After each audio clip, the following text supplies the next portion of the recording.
Olá, seja bem-vinda, seja bem-vindo a mais uma revisão da lição dos adultos. Hoje é domingo, 21 de setembro de 2025. Olha, a gente tem aqui uns textos bíblicos muito ricos que convidam a gente a mergulhar fundo no significado do sábado e também na construção do tabernáculo, lá no Antigo Testamento. Nossa conversa hoje, então, vai tentar entender melhor a profundidade desses conceitos, sabe? E como eles mostram essa relação entre Deus e o seu povo. A gente está se baseando nas leituras da semana, né? Que incluem Êxodo, capítulos 35 e 40, Gênesis, capítulo 1 e outros textos também. E qual é a nossa missão aqui? É tentar descobrir as verdades centrais que esses elementos revelam sobre quem Deus é e como ele está presente com a gente. Ok, vamos começar a abrir esse pacote? Tem uma ideia que circula por aí, né, de que o sábado era algo, tipo, só dos judeus ou que começou lá no Sinai com a lei. Mas o material que a gente estudou contesta isso, certo? Aponta lá para Gênesis 2, versículos 1 a 3, o dia santificado no Éden. E Êxodo 16, 22 a 29, já mostrava o povo guardando o sábado antes do Sinai. Isso muda bastante a figura, não muda? Exatamente. Essa origem lá no Éden, na própria criação, isso dá ao sábado um caráter assim universal, fundamental. Ele não está ligado a um povo específico no começo, mas à própria experiência humana desde o princípio. Ah, sim. Foi um presente para a humanidade toda, sabe? Então, pensar que começou no Sinai, o que era só judaico, é não ver a amplitude original que as fontes mostram. Entender essa origem universal é chave, né? Para a gente perceber a relevância disso através do tempo. E aí, quando a gente vai para a construção do tabernáculo, lá em Êxodo 35, versículos 1 a 3, tem algo interessante. Bem no comecinho das instruções para essa obra tão grande, o mandamento do sábado é reforçado. Com força. Porque essa ênfase toda justamente é ali, na hora de construir um lugar para Deus morar no meio do povo. Essa conexão é chave. E o lugar onde essa ordem aparece não é por acaso, né? Colocar o sábado em destaque, antes de detalhar a construção física, mostra uma prioridade de Deus. É como se ele dissesse, olha, antes de construir a minha casa, lembrem-se do meu tempo. Ambos, o sábado e o tabernáculo, eles apontam para a mesma coisa. O desejo de Deus de estar com o seu povo, sabe? Sua presença ativa, relacional ali no meio da gente. O sábado lembra a gente toda semana da criação, da redenção, da soberania dele. E o santuário era a manifestação visível, o endereço de Deus ali perto. Entendi. Os dois focam em quem Deus é e no que ele faz. São memoriais dessa aliança, desse relacionamento. Faz muito sentido. Um memorial no tempo, o sábado, e outro no espaço, o tabernáculo. Os dois apontando para a presença dele. Os textos que a gente viu sugerem que o sábado é bem mais que só descanso físico, né? Que outras camadas de significado ele tem sobre Deus e seu plano. É quase como se fosse uma declaração de princípio semanal sobre tudo que importa. Essa impressão mesmo. O material organiza isso em alguns pontos centrais que mostram como o sábado é rico. Primeiro, ele é um memorial de Deus como Criador. Tá lá em Gênesis 1.1, Gênesis 2.2, 3 e no mandamento de Êxodo 20, né? É reconhecer toda semana que a gente veio dele. A base de tudo. Isso. Segundo, ele aponta para a esperança messiânica, aquela promessa antiga de Gênesis 3.15, de alguém que viria para resolver o problema do mal, restaurar tudo. O sábado meio que sussurra, essa restauração tá vindo. Terceiro ponto. O sábado é tipo uma prévia do reino eterno de Deus. É um gostinho semanal da paz, da comunhão perfeita que vai ter nesse reino futuro. Quarto, ele testemunha que a salvação vem do Senhor. O descanso do sábado lembra que a gente não se salva pelo nosso esforço, mas pela graça, pelo poder de Deus, tipo a libertação do Egito, que Deuteronômio 5 destaca. Ah, interessante essa conexão com Deuteronômio. Sim. E por último, o sábado aponta para Deus como juiz supremo, aquele que, no fim das contas, define o destino eterno com justiça. Se a gente junta tudo isso, percebe que o sábado é muito mais que um dia de folga ou uma regra. É uma declaração semanal completa sobre quem Deus é. Criador, Redentor, Rei que vem, Salvador e Juiz. Fala do plano dele pra gente, da criação até a eternidade, e reafirma que nosso relacionamento com ele é baseado na graça dele. Cada sábado vira uma chance de realinhar a vida com essas verdades, sabe? Nossa, que profundidade. O material até cita um ditado judaico bem forte. Mais do que Israel guardou o sábado guardou Israel. Mesmo que a gente não use essas palavras exatas, a ideia é poderosa. Como é que um dia pode guardar ou preservar a fé, a identidade de um povo por tanto tempo com tanta pressão externa? Essa observação é muito profunda. Reflete uma dinâmica real, sabe? A ideia é que essa prática regular e intencional do sábado, esse tempo separado para focar em Deus, na palavra, na família, na comunidade, funciona como uma âncora espiritual e cultural muito forte. Uma âncora, gostei disso. Pensa na história, no meio de dispersão, perseguição, tentação de se misturar com outras culturas, o sábado era um elo constante, um ritmo semanal que unia o povo. Ajuda a manter identidade, a passar valores de pai para filho, fortalece a comunidade e, o mais importante, preserva a conexão com Deus, com a história sagrada.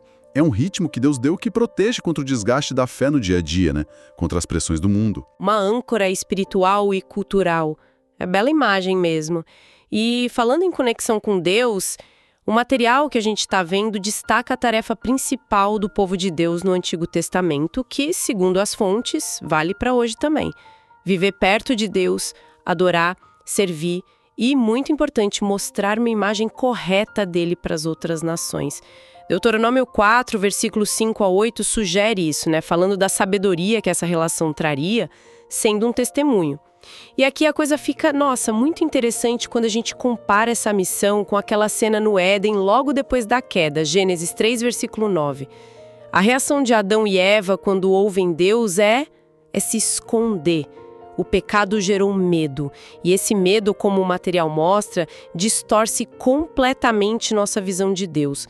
A gente passa a ver ele como alguém para fugir e não para correr para perto. Esse é um ponto central. Essa distorção pelo medo talvez seja o maior bloqueio para o relacionamento que Deus quer ter com a gente. Se a imagem que temos dele é de um tirano ou um juiz implacável de quem a gente tem que se esconder, como ter um relacionamento aberto, de confiança? Impossível, né? Mas a boa notícia, que a Bíblia mostra claro, é a iniciativa de Deus. Ele não fica esperando a gente o encontrar. É Ele quem busca, Ele quem chama. Adão, onde você está, isso revela algo essencial sobre Deus que a gente precisa sempre lembrar. Ele não é um Deus para a gente fugir, mas alguém que busca ativamente restaurar a conexão que o pecado quebrou. A primeira ação dele diante da queda não foi condenação final, foi busca, amorosa. É tão humano isso, né? Esse instinto de se esconder quando a gente erra, mesmo daquele que mais nos ama. Então, e isso faz a missão do povo de Deus e nossa, pelo que o material indica, ainda mais importante. Mostrar o caráter verdadeiro de Deus, amoroso, justo, misericordioso, para quebrar essa imagem distorcida pelo medo. Nesse contexto, como é que o tabernáculo, aquela estrutura física no meio do acampamento, ajudava nessa missão de revelar o verdadeiro Deus? O santuário era uma ferramenta pedagógica visual, muito poderosa para essa missão. Não era só um lugar para rituais, não. Era em si uma declaração viva. A simples presença dele ali, no centro do acampamento, mostrava fisicamente que Deus não era distante, inacessível. Ele estava ali, perto, morando no meio do povo. Isso é forte. Cada detalhe, desde os materiais que o povo doou até os serviços dos sacerdotes, revelava verdades sobre Deus e seu plano de salvação. O sistema de sacrifícios, por exemplo, apontava para a solução divina para o pecado, a necessidade de um substituto, e ensinava sobre a justificação pela fé para quem se aproximava confiando na promessa dele. É um conceito que ecoa lá em Hebreus 7:25, que fala que Cristo pode salvar totalmente quem se chega a Deus por meio dele.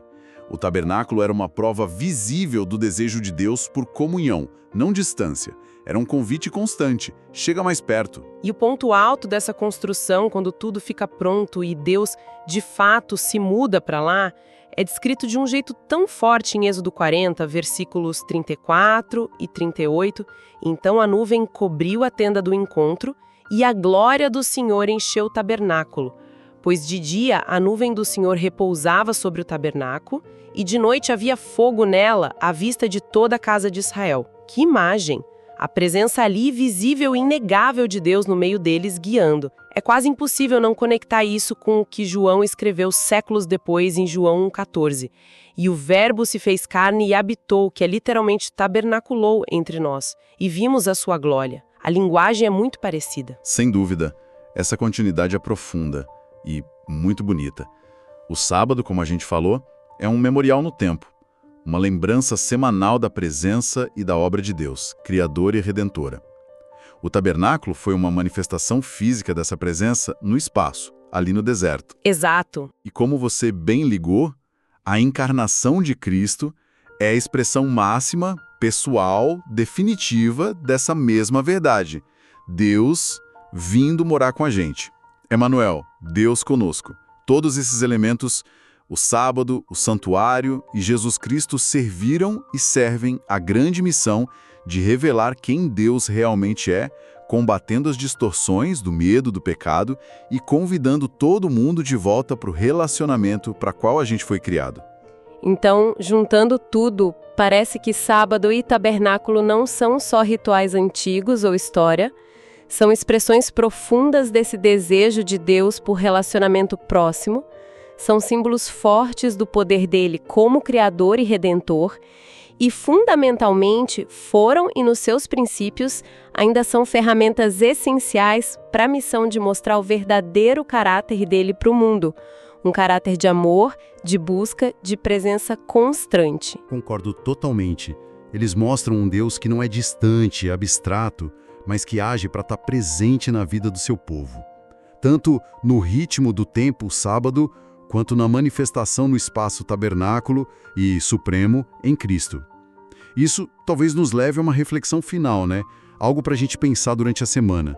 Se o sábado e o santuário mostravam Deus morando com o povo de forma tão concreta, tão visível, como é que a gente, hoje, individualmente e como igreja, pode cultivar uma percepção mais viva, mais constante, dessa mesma presença divina no nosso dia a dia? Boa pergunta. Como a gente pode ir além dos momentos ou lugares de culto para viver mesmo na consciência de que Ele está junto em todas as nossas jornadas, em tudo na nossa vida? Fica a reflexão. Bom, por hoje é isso. Até amanhã no próximo estudo, pessoal. Até mais.